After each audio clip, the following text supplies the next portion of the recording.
Hi everyone, good morning. Welcome to my blog.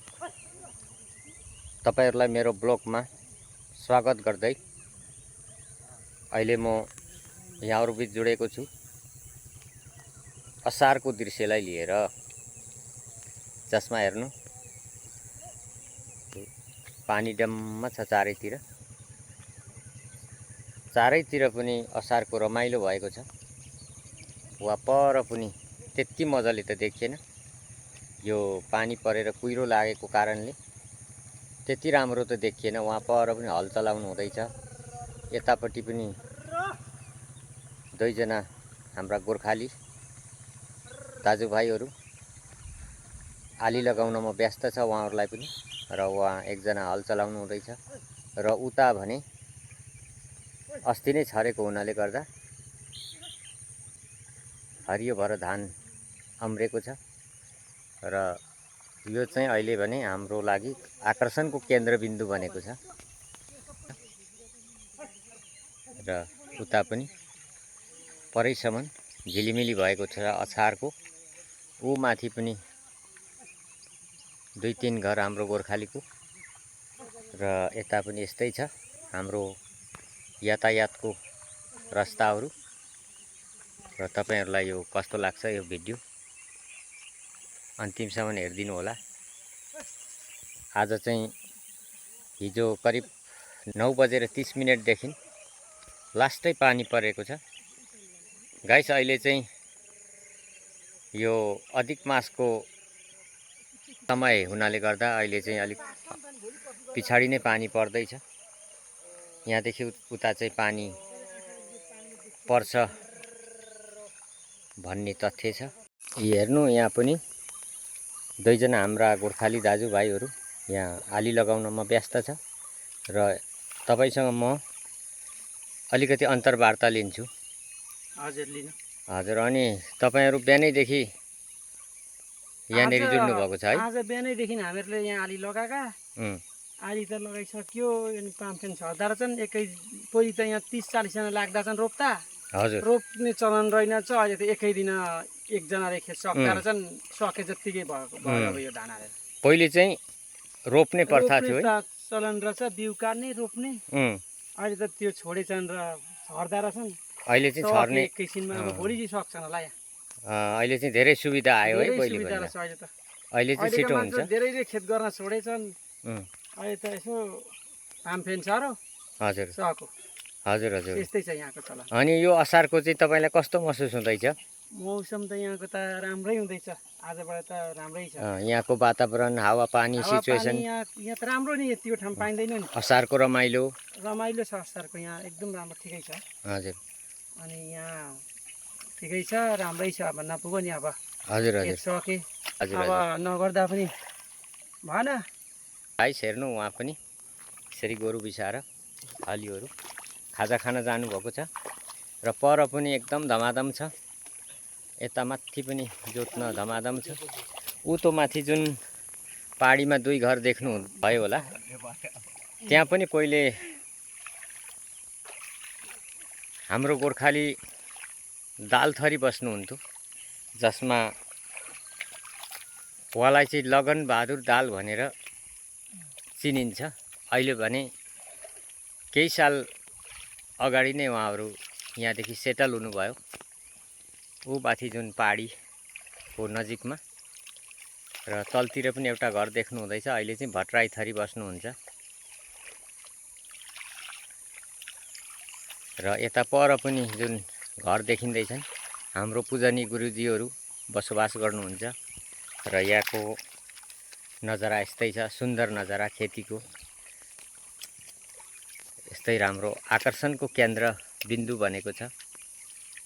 चारैतिर पहाडीले घेरिएको सुन्दर भूमि, पवित्र भूमि, जसमा हाम्रो इतिहास, पुर्खाहरूको इतिहास यहाँनेरि लेखिएको छ। तर अलिकति चिन्ताजनक चाहिँ पहिले ग्रुपै घर यहाँ बसोबासो गर्नुभएको थियो। तर अहिले हाम्रो गोर्खाली दाजुभाइहरू यहाँदेखि सेटल हुनुभयो। र अहिले अलिक पातला घर छन्। तैपनि यो भूमि चाहिँ एकदमै सुन्दर भूमि। वातावरण सिचुएसन हावापानी अत्यन्तै राम्रो ठाउँ। यस्तो ठाउँ त हामीहरूको एउटा भगवानको कृपाले हामीहरूले पाइएको हो र यस्तै छ। र तपाईँको नाम एकबार मेरो भनिदिनुहुन्छ? नाम विनोद अधिकारी। हजुर। अनि तपाईँको बसोबासो चाहिँ? बसोबासो मेरो अहिले नेपालमा। नेपालमा है? हजुर। नेपाल कुन जग्गा? मेरो नेपाल चन्द्रगढी चन्द्रगढी है? वडा नम्बर 7। हजुर हजुर। ए अनि तपाईँलाई म सधैँ यहाँ देख्थेँ र त्यति साह्रो परिचय भएको थिएन। ए म उताबाट नेपालबाट यता आएको अब कमाइ गर्न। हजुर, कमाइ गर्न, अब खेती गर्न है?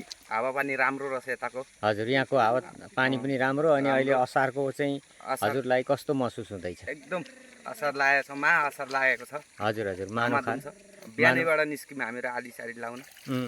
मानो खाएर मुरी उब्जाउने बेला। हजुर हजुर।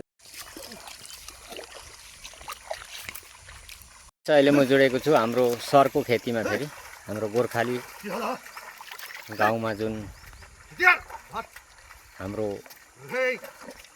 गाउँको सेवामा कार्यरत उहाँको नाम चाहिँ हेमनाथ चम्लगाईज्यूको खेतीमा र हल चलाउनमा उहाँ पनि व्यस्त हुनुहुन्छ। र उहाँ हेर्नु यसरी बिहानैदेखि उहाँले त्यो खेतीमा धान छर्नको लागि। अनि कतिको रमाइलो लाग्दैछ यो असारको चाहिँ? ठिकै छ, बिहानैदेखि व्यस्त हुनुहुन्छ है? व्यस्त छ आजभोलि असार। हजुर, रमाइलो।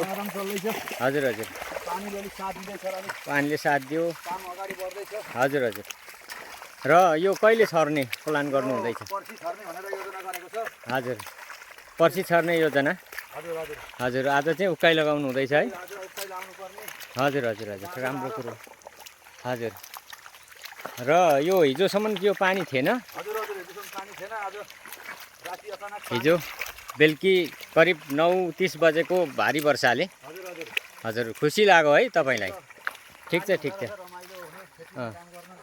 हजुर हजुर, तपाईँ मेहनत गर्नु हुँदै रहेछ, बहुत खुसी लाग्यो। मानो खाएर मुरी उब्जाउने उहाँ एकजना हाम्रो गोर्खाली आली लगाउनमा व्यस्त हुनुहुँदो रहेछ। र हजुरसँग म अलिकति अनुमति लिन्छु ल, बोल्ने अनुमति। हजुरसँग अलिकति अन्तर्वार्ता पनि लिँदैछु र तपाईँको परिचय अलिकति दिनुहुन्छ कि? तपाईँको शुभ नाम? हजुर, बसोबासो? सेरौ। हजुर, अस्तिदेखि पनि यहाँनिर यसो काम गर्नु हुँदो रहेछ, धेरै मजाले मेहनत गर्नु हुँदो रहेछ र तपाईँको नाम मैले सोधेको थिइनँ है। अनि तपाईँ बहुत मेहनती पनि हुनुहुँदो रहेछ। हजुरको बसोबासो सेरौ भन्नुभयो। हजुर हजुर।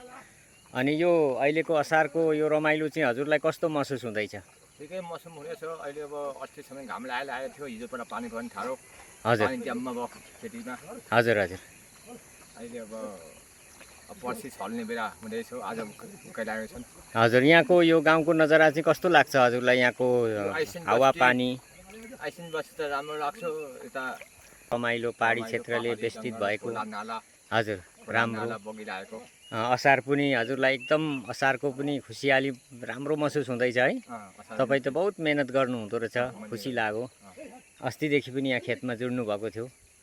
हजुर, बिहानैदेखि नै यहाँ आली लगाउनु हुँदैछ? बिहानदेखि नै 4 बजीदेखि। हजुर हजुर। अहिले भने मानो खाएर मुरी उब्जाउने बेला है? हो नि, माने खाला मुनि बेला हो। त्यस कारणले हामीले 1 महिना गरियो भने बर्ख दिन हामीले खाइन्छ है? हामीले गरेको कमाइले चरो मुसो सबैलाई पुग्छ। हजुर हजुर हजुर हजुर हजुर। यति भन्दै तपाईँले यो समय दिनुभएकोमा पनि तपाईँलाई पनि मुरी मुरी धन्यवाद। हजुर, हवस्। हजुर, हाम्रो श्रीमान हेमनाथज्यू, हाम्रो गाउँको एकजना कर्मठ व्यक्ति हेमनाथज्यूको यो धान खेती हो। उहाँ एकदम, उहाँलाई पनि हल चलाउनमा व्यस्त छ। उहाँ पनि एकदम व्यस्त हुनुहुन्छ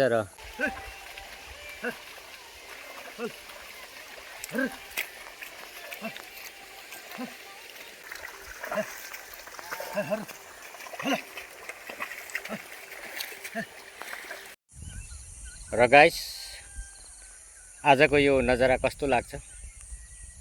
हजुरहरू कहाँदेखि हेर्दै हुनुहुन्छ? तपाईँहरू सबैले पनि यो भिडियोलाई अन्तिमसम्म हेरिदिनु भएर लाइक, कमेन्ट अनि सेयर गर्न नभुल्नुहोला भन्दै अहिले भने यो समयबाट म बिदा लिन्छु।